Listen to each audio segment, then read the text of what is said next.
पहले मैं इस भ्रम में जीता था कि हर इंसान इज्जत के साथ अपनी जिंदगी बिताना चाहता है, लेकिन बाद में मेरी इस सोच में बदलाव तब आया जब मुझे अपनी खुद की आंखों से बेइज्जती के साथ जीने मरने की कस्में खाने वाले धुरंधरों के दर्शन करने का मौका मिला।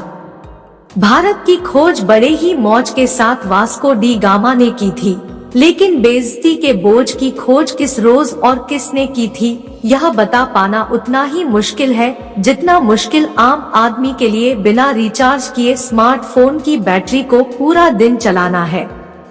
कुछ लोग बेइज्जत होने को अपना बुनियादी हक मानते हैं और इसे पाने के लिए वे लगातार अपनी इज्जत को तार तार करते हुए इसी जद्दोजहद में लगे रहते हैं।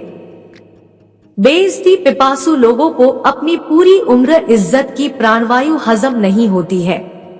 इज्जत भरी जिंदगी की इच्छा से ही बेइज्जती प्रिय लोग सहम जाते हैं और इज्जत जैसी नुकसान पहुंचाने वाली और मारक चीज से उचित दूरी बनाकर चलते हैं। बेइज्जत होना इनके लिए रोटी, कपड़ा और मकान जैसी बुनियादी जरूरतों में शुमार होता है।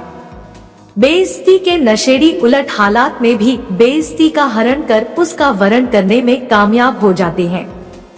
आम का सीजन हो या केले का, ये लोग हमेशा से ही सरेआम बेइज्जती से गले मिलना पसंद करते हैं ताकि सार्वजनिक जिंदगी में ट्रांसपेरेंसी बनी रहे। इसी ट्रांसपेरेंसी और ईमानदारी के चलते ये जल्द ही बेइज्जती के वामन रूप से विराट रूप धर लेते हैं। हर देश, काल और हालात में बेइज्जती उपासक अपनी निष्ठा और निष्ठुरता से बेइज्जती हासिल कर ही लेते हैं।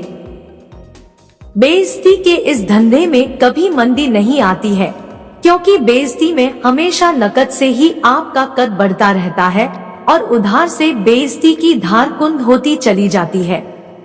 विजय माल्या और नीरव मोदी ने भले ही बैंक से कर्ज लेकर बैंक को चूना लगा दिया हो, लेकिन देश से भागकर बेइज्जत होने की दौड़ में सबको पछाड़कर बेइज्जती उद्योग को चार चांद लगा दिए हैं।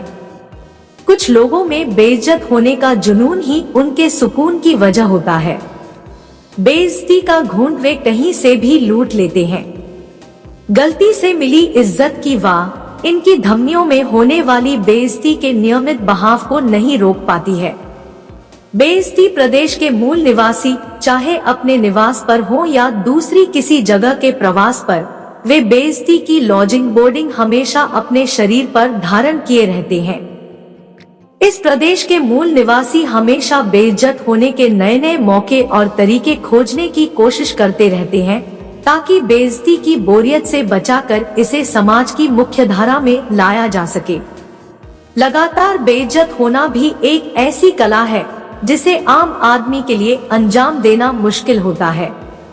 बेइज्जती के फील्ड में पेशेवर फील्डिंग करने वालों की कमी महसूस की जाती रही है।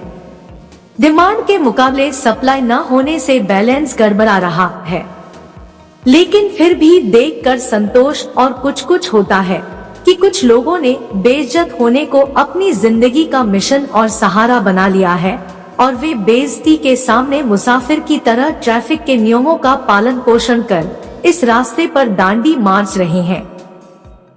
इन्हीं लोगों द्वारा उपजी क्वालिटी के चलते क्वांटिटी की कमी महसूस नहीं हो पाती है और क्वांटिटी की कमी के खिलाफ उठने वाली संगठित आवाज बेइज्जती के बोझ के नीचे दब जाती है।